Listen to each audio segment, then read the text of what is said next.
All right, guys, now I want to talk about how do we perform our NETA testing with insulation resistance, okay?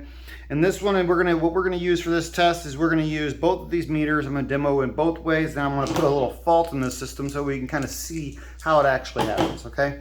So we'll pretend this is a 480 volt bus system. We've got A phase, B phase, C phase, and a grounded frame all the way down. So we've got 3-wire bus, okay?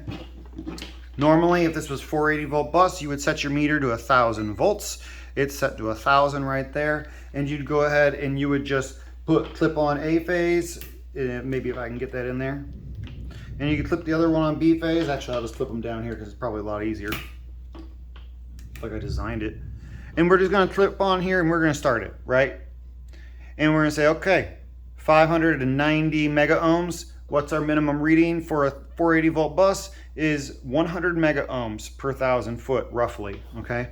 That's a little bit of debate, but it's gonna be about 1,000 foot. So we're gonna say, stop, and we're gonna go ahead and we're gonna move to B phase. You don't have to keep the standard like this, okay? We're applying a voltage between the two. We don't care about polarization. You would run this for a minute. My number's not changing. You would record it after a minute, okay? If your number goes and it maxes out, it's never gonna get any better. So technically you could just move on. But you should run it for a minute and say a minute's over and you're done, okay? Write down your reading.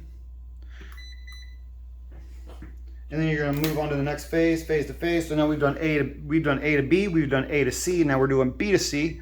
And then you're gonna run it and you write down your reading after it runs for a minute and it's good. And then the next thing we're gonna do is you're gonna put one of these clips on ground. Now I'm intentionally going to do this because I hear a lot of people say, no, my red is hot, my black is ground, and it has to stay that way. And that is false because this is a DC test. We have 1,000 volts between these two terminals. There is no ground, okay? All it wants to do is just get back to the source. That's what it's trying to do. It has nothing to do with the ground frame. So I'm gonna say that my ground right here is my hot, right? I'm gonna hold the test button. We're gonna run it, and that light shut off. I'm sorry about that. But look, I can touch my grounded frame, and my number doesn't change, and I don't get shocked, right? This is my red right here. I'm touching, and I'm not getting shocked. Okay, can I touch my black? Technically, I could, and I'm going to do it, and nothing happens. Now my number changes because it had to repolarize me a little bit, but then it goes back up. Okay, but you can't touch both at the same time because then you're completing the loop. All right, so we're going to let that run for a minute, and then all of a sudden you write down your reading. That's phase A to ground. We're going to go to B to ground right here. You're going to turn it on. You're going to start it. You're going to let it run for a minute, and you see these numbers are definitely higher than it was the other way. And you're going to get done after it runs for a minute, shut it off, move to the next phase, let it run for a minute, record your reading after a minute. It gets up to such a reading, and it usually hovers and stops around 1 minute. And you're going to write it down, and you're done. Now you've just done phase to phase and phase to ground on this bus. If you had a neutral, you would do all of them to neutral as well, and then neutral to ground. Okay? Sometimes neutral ground doesn't work because it's grounded at the transformer, but you should have that isolated. So now we're going to move on with our 500 or 5,000 volt meter, and we're going to do the exact same thing. And you saw that our number, I'll go to C phase to ground first. Our last number was 4.71 giga ohms for C phase to ground, and I'm going to start my meter right now and see if that light stays on. Probably won't. Nope, turns right off. And like we expected, a little bit higher, but still pretty good reading. 1.4 giga ohms for some constructed bus in my garage is pretty good. And then we're going to stop that test. We assumed it ran for a minute. Let it run for a minute. After a minute, it stabilizes. You write down the reading. As long as it's over, for 480 volt bus, it's over 100 mega ohms. That'll be a good reading. You're gonna stop it. Let it run for a minute. 60 seconds goes by, and then you'll stop it. Okay, and you can see that we're getting roughly the same reading on each one of those, right?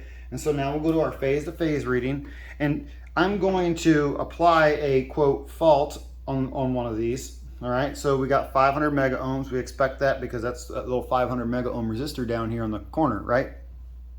Turn that off. I'm going to apply a short now. Say you're testing someone's bus and they had a short on it. It don't want to run like that, does it? No, this thing's starting to squeal. It's not good for the meter, okay? And just to prove that it's not good for, you know, you got some arcs going on down there. I don't know if you can see them on the camera, okay? That's for sure going to be a fault on someone's equipment, okay?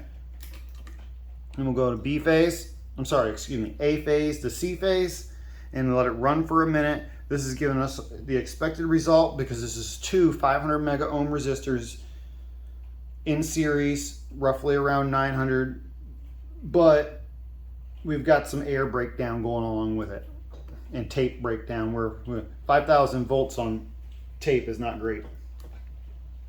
And we'll run our last test and then that'll be it. Okay, so after a minute for each one, you're going to record it and then you'll stop the test. If it was a really long piece of wire or something like that, you would want to, you know, find something, ground braids, and ground it to the frames and let it discharge for a long time. And a good little trick that you could do is you could take your leads like this, and you could, you know, a lot of meggers nowadays, you can make a jumper out of it. And so I've just shorted all three of these like this, and you can get one of them, you know, one of them like this, and then short it to your ground frame and let it short out, and then it'll be safe when someone comes by and tries to touch it, okay? So, hope that helps.